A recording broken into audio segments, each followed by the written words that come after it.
What's up, reaction gang? Welcome back to the channel. Yo, up next we got Thomas Sowell. You know what time it is. Let's get it. But before I get into this video, I just want to say R.I.P. to the brother Samuel, Kevin Samuel.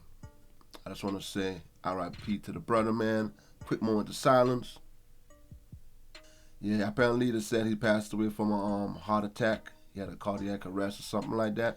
But I know Kevin Samuel was very, certain things that he said is very triggering, and the way he said certain things, and you know, especially with the ladies, you know what I'm saying, the black woman, you know what I'm saying, and the black young ladies, and the males too. Don't he got on us too, you know what I'm saying? But he ain't got us. I always do my thing. I never really listen to him like that. I listen to him like maybe once a month, maybe. Like, you know what I'm saying? I work a lot, so I got a lot of stuff going on for me right now. You guys see I do YouTube too. But I seen, it felt so sad when I saw a lot of black women and some black men celebrating that this man passed away. I know he said things that were triggering and might have got you upset. Like, you might feel like it robbed you the wrong way. But if you're doing what you're supposed to do in life and you know you're doing the right thing, that shouldn't be bothering you. Like what he said, it doesn't bother me when he speaks about the black American. It doesn't bother me. It doesn't affect me because I'm a father. I take care of my kids. My kids live with me. I do what I gotta do. I work almost 100 hours a week. So it doesn't bother me when he says certain things, like, you know what I'm saying? So it shouldn't bother you, but to see these people celebrating that this man died, there's no coming back from death. You got family members that will die too. You want like somebody laughed at them? We gotta do better, man. The black community, we gotta do better than this, man. Like, you know what I'm saying? As soon as he passed away, that should be done. Just pay your respects, show love. That's it. Cause we all gotta go.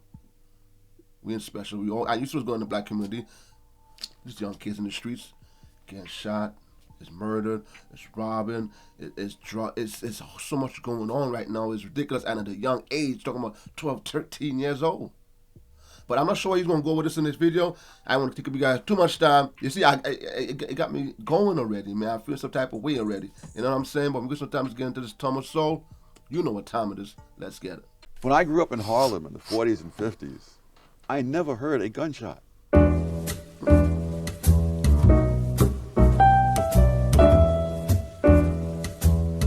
Well, let me read what you say in your preface. You say, "Let me state here, and now that these essays do not mean, one, all Southern whites were or are rednecks; two, all black Americans today or in the past were or are black rednecks. One cannot predict," you write, "much less forestall all the clever misinterpretations that others might put on one's words. The most that can be done is to alert honest people to the problem." Black rednecks, who are they? These would be blacks who came out of the Southern culture and who carried that culture with them north into the urban ghettos and into the ghettos of the South, for that matter, and who have not moved out of that culture since. Over the years, both blacks and whites have moved away from that culture. But in the poorest and worst of the ghetto areas, there are lots of people who have not. And these kinds, it's a culture which didn't do whites any good, and it's certainly not doing blacks any good today. And the tragedy is that people regard this culture as somehow the authentic black culture, and therefore you're not to interfere with it. I'm proud to be a bartender. Ain't nothing wrong with that. AOC, mark for accent as. Oh, I see she put a little accent. Oh, come on, man. Yo, AOC is a beautiful young lady, but no offense, man, but she's lost, all right? I seen her accent. She was at some interview and they asked her something. And she said something that has nothing to do with the subject. I'm just like, that wasn't what he asked you. That was true in and out throughout the whole interview. I'm like, you can't answer a simple question? Like direct answer to that question. It's ridiculous. I don't feel no ways tired. I come too far from where I started from. Black English is considered not quite proper English. Hillary? On the other hand, blacks happened to have all the power and own all the corporations, and whites were working for them, it would be the other way around. There was a period, I'm trying to remember now, I believe it was in the mid-70s, I could see when substandard English began to become began to become viewed as a discipline of its own within linguistic studies and so forth. And for all I know, it was all perfectly legitimate that certain speech patterns would be traced back to various regions in Africa and so forth. And this is a language of its own. It has its own validity. But the argument, your argument would be, I don't really care what its validity is. It's holding people back. It's preventing them from participating in the wider society. Is that right? Absolutely. And also, none of these things went back to Africa. Oh, is that so? No. You can. Yes, they did not go back to Africa. If you look at the peach, for example, using the word axe for ask and stuff like that, all of that goes back to the South, and it goes back to the parts of Britain from which white Southerners came. So if you trace the calling hog entrails chitlins, that was in a certain section of Britain, the section from which whites moved into the South, and they were known as rednecks and crackers in Britain in centuries past, before they ever set foot in the South.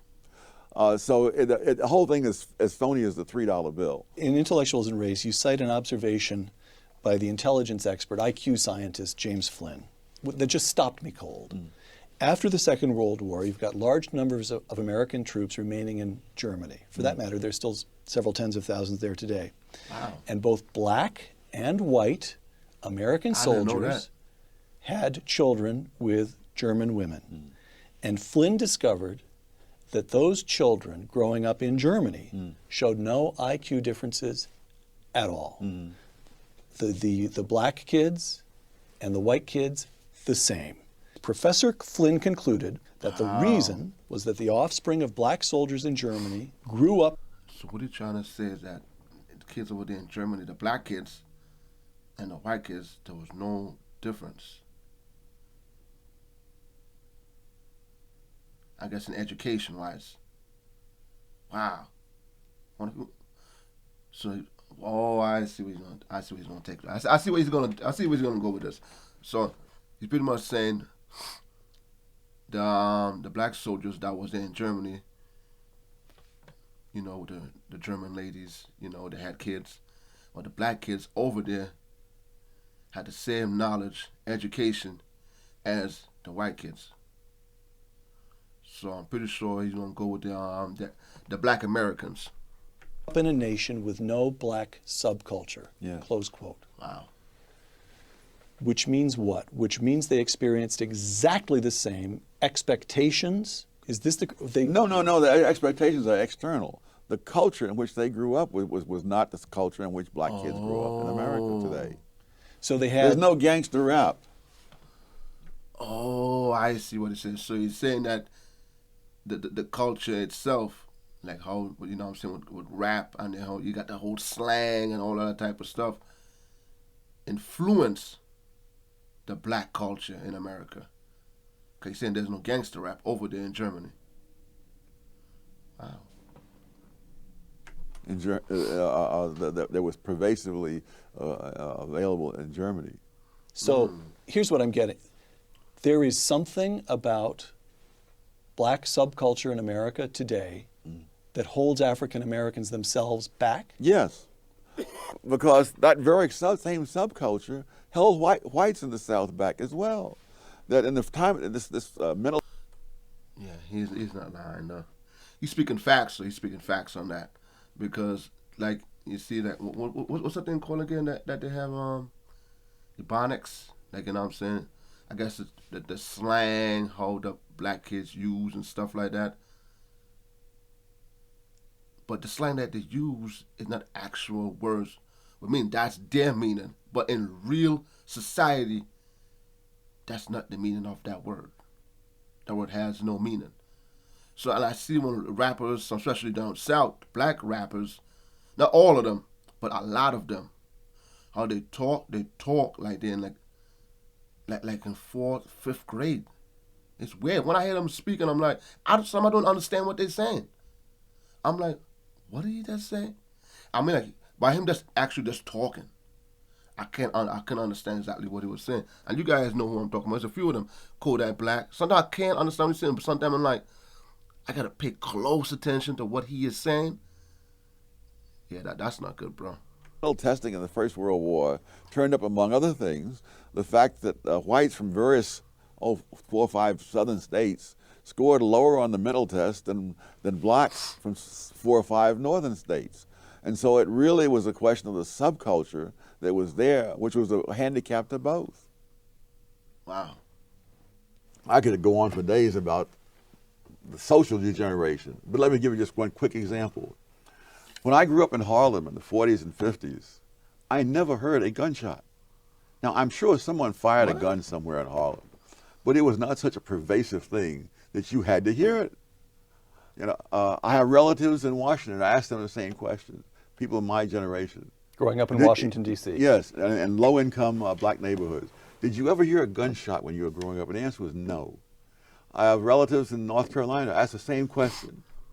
Damn, he said they never heard gunshots like that back in that time, that era. Well, we all know eventually that the mafia and all that type of stuff, but he's speaking about in the black community. And you see it now on social media, even on YouTube. They wanna pretty much censor you when you say certain words. You say certain things, it's censoring. But these young black kids could flash guns, rap about blowing one of their ops' head off, head shot, the most despicable things you hear them say, and they don't censor that. They don't censor these young black kids waving guns. They don't, cause if they did, that would help a lot, so other kids wouldn't be seeing that. But when other kids are seeing it, it's an influence. And I always say to myself, they want this. Because they would censor it if they didn't want it. That's like with a lot of, especially with COVID. You couldn't say no. You couldn't say some things with COVID. You get censored real quick. They weren't having it. And LGBTQ, you can't say some things about them. They're not having it. But these young black kids could talk about the most despicable things to do to each other, and that's okay. Come on, man. They had this whole thing planned out, bro. No. And now, you know, people in housing projects especially, they put kids, some of them, to bed in bathtubs so that they won't be hit by stray bullets in the night. Now we take it for granted that there's tremendous levels of crime and violence in the black community. That was not always the case. In the 20s, True. It was very common for white celebrities, including George Gershwin and William Faulkner, to go up to Harlem not only for entertainment places, but to go into private homes of people they knew. And Gershwin played Rhapsody in Blue in this home where Walter White lived. Milton Friedman, when he was a graduate student at Columbia, he and the late... Speaking about Harlem is not the same, right? Harlem was bad throughout the 2000s. But as the late 2000s went into, a lot of places in Harlem is not what it used to be. It's more peaceful. It's more interracial. You're seeing a lot more whites and blacks. So it's not as bad as when it was just, majority was just black. Because I seen somebody was showing the videos like, yo, what happened to Harlem? And I was like, what? I'm like, is that the Harlem I know? So a lot changed, and I guess that's a good thing, but certain parts are still bad. You know how it goes, man. Lady he later married would go dancing at the Savoy Ballroom in Harlem. And he said we had no fear of being mugged or accosted on the street or anything like that. I've heard you say, Tom, when you were a boy growing up in Harlem yourself, your own neighborhood felt totally safe to you. Not totally safe to you. I wouldn't exaggerate, but there's nothing resembling today. I mean, I did sleep on hot nights. I would sleep out on the fire escape. When I tell people in Harlem that today, they think I'm from another galaxy, you know. But that people slept on the fire escapes in New York and in the public parks in the 30s, all over the city. Because it was not a jungle. And you could run through a great number of other things. Children raised without two parents present. That was about 22% in 1960. One generation later, it was 67%. and it's gone up a little since then as well. And now the rate among whites is higher than it was among blacks in 1960. Right. Damn, that's wild, bro. I take responsibility. I take responsibility. I take responsibility. Black people are being slaughtered in the streets, killed in their own homes. These are our brothers and sisters. Our friends, our family. We are done watching them die. How do you define a white liberal? Those kinds of people who have the kinds of attitudes that are called liberal in the United States, although the word is misused, those people have created an atmosphere in which these counterproductive cultures are to be celebrated, perpetuated, and the consequences overlooked. It reminds me of a scene in the Blue Max where this general is encouraging this daredevil pilot to do all kinds of wild stunts, you see, knowing that the guy's going to kill himself if he keeps doing this, and therefore the general will be rid of a political problem. Now, I don't think that the white liberals are doing this deliberately, but I think the net results are the same. They are cheering blacks on and doing things that are absolutely self-destructive. Exactly. I was just about to say that. One of the things I discovered in the research for my book I'm currently working on is that leaders of groups that are... It's just like you see the crime rate with all these crimes going on, these young kids. Oh, I don't even talk about the jail reform. Oh, bro, that is the most ridiculous. I see people doing crimes that they shouldn't be walking in the streets the next day. 2 days later, they're back on the street. And then they do the same crime, and they're back in there again, and then they're back out again. It's like it's just like they just don't care. 'Cause you know what it is? It don't affect them personally. Because they up here, why you still down here? So you don't really reach their standard of where it will affect them. If it was affecting them, trust me, they were dead in that. They wasn't having that. Like you know what I'm saying? So it's like they enjoy seeing what's going on right now. Like I said, the whole censoring thing. They could censor these kids for shooting all these guns. Like, you remember old school rap videos. Don't get me wrong, there was crime back then. Not on the level with these young kids. Not at the level of 11, 12, 13. And I've been up here since in the 90s. So the crime rate was nothing close. We would walk in the street. We didn't care. You go anywhere. Now, you don't know who. We living in some scary times, man, for real. Lagging. And countries around the world almost invariably have counterproductive policies for them. And it makes perfect sense because insofar as members of lagging groups assimilate into the values and achievements of the larger society, they don't need those leaders. I mean, there's no mystery to me as to why Jesse Jackson says what he does, or Al Sharpton and others, because that benefits them. Started on them. But it does not benefit the people they lead. And all the incentives are for leaders to lead people into things that don't help the people, but help the leaders. What you'd create there would be an exception for Dr. King, though, wouldn't there? Yes, but he was different because he was earliest, or what? Why? What's different about him? Well, it's like insurgent movements in general. When an insurgency starts off, by definition, it has an uphill battle. Now, and you can look at the history of Christianity, for heaven's sake. If you're going to be a Christian in the Roman Empire, before in the first century, you had a lot of grief to go through. Now, but after Christianity becomes the official religion of the Roman Empire, this is a bonanza, and there's a lot to be done. And so now you will follow policies that are the opposite of what you advocated. You will see that with all kinds of other insurgent movements. Wow. Somewhere, watching this interview, there's a young Thomas Sowell. There's an African American who's smart and wants to do something with his life. It seems to me we've already got one piece of advice you'd offer to him is stay away from the racist industry. Stay away from the race hustlers. What advice would you give a young Thomas Sowell? How do you make something of yourself as an African American in America today? The way anybody else would. you equip yourself with skills that people are willing to pay. Wow, that was in depth, and you can't. A lot of things he said was just straight facts, man. You can't deny facts. Facts is facts. You know what I'm saying? And when you go into the Al Sharpton, the Jesse Jackson, man, don't get me started. Don't get me. I seen recently a couple weeks ago. Al Sharpton apparently got his eyes open now. You know what I'm saying? I saw him. He was throwing shots at his on at the left, talking about the black community and stuff like that. I don't know. Maybe because the Black Lives Matter is slowly crashing, slowly, and he's trying to get up that shit before it sink. I don't know. I don't know if he's capping.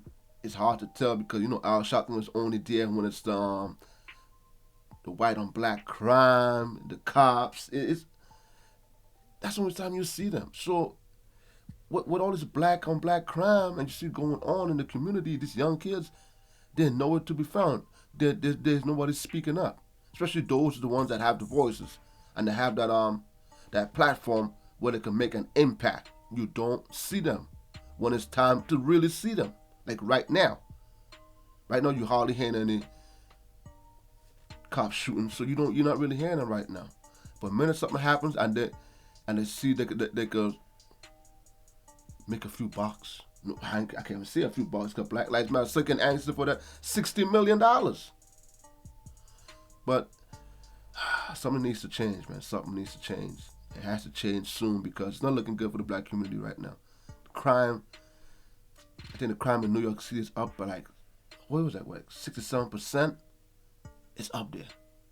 And it's just young kids. You see them every day in the news. I saw a bus the other day when they had like about, I think it's like 13, 14 people all from the age of 12 to 17 or 18, something like that, with guns or so. At the age of 12, I was playing video games, man. Me and my friends were trading video games, Pokemon cards. These kids are trading guns. Now let that sink in, man. Give me guys think about this on the video, man.